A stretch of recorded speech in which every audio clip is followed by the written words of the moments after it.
Я Шаблиев Сергей Витальевич, студент 3-го курса университета Туран. Специальности психология. Моя цель – стать профессионалом в области психологии. Мне очень интересно познать все неизведанные части нашего мозга, познать всю сущность человека.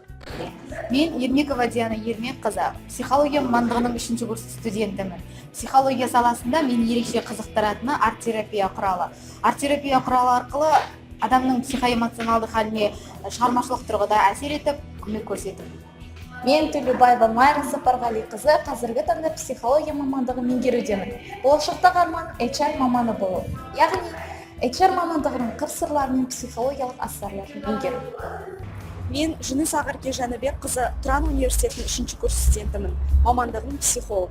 Психология ғылымы бірнеше салаларға дифференцияланады. Мені соның ішінде қызықтыратыны психодиагностика. Түрлі әдістемелік құралдарға ие бола отырып, психодиагностика адамның ішкі әлеміне терең бойлап, ондағы тұлға-ішілік, тұлға-аралық проблемаларды ашуға қабілетті.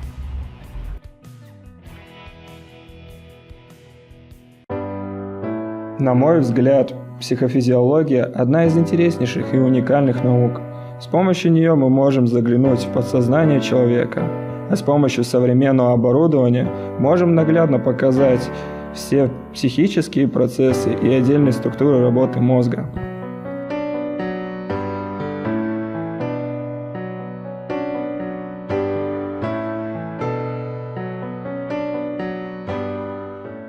Арт-терапияның психотерапиялық сеансында адам қандай жаста болмасын ішкі жан дүниесіндегі жағдайларды проекциялайды. Рөлдік ойындарда немесе шығармашылық формада жеке өзіндік тәжірибесінің көрінісін көрсетеді. Арт-терапияның әрбір нұсқаулары жеке тұлғаның өзі шынайы келбетін ашып көре алуына, өзін тани білуіне, ішкі менін айқын көруіне мүмкіндік береді. Арт-терапияның алдына қойған мақсаты біреу ғана. Ол жеке тұлғаның гармониялық дамуы. HR маманы кадрларды іріктеуден бастап, компанияның алға қарай дамуына жауап беретін маман болып табылады.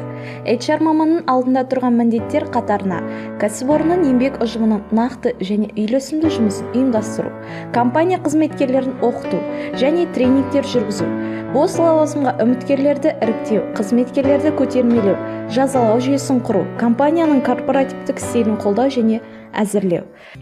Әрбір психолог өз жұмысының қажеттілігіне байланысты психодиагностиканы пайдаланады. Тұлғаның мінез-құлық ерекшеліктерін, темпераментін, қабілеттерін анықтауда сан алуан психодиагностикалық әдістер қолданылады. Психологиялық әдістер мен тесттердің кең ауқымды болуы терең білімді талап етеді.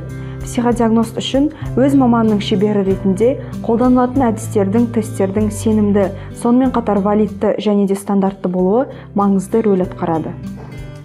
Менің таңдауым психология. Менің таңдауым психология. Менің таңдауым психология. Мой выбор – психология. Наш выбор – Психология.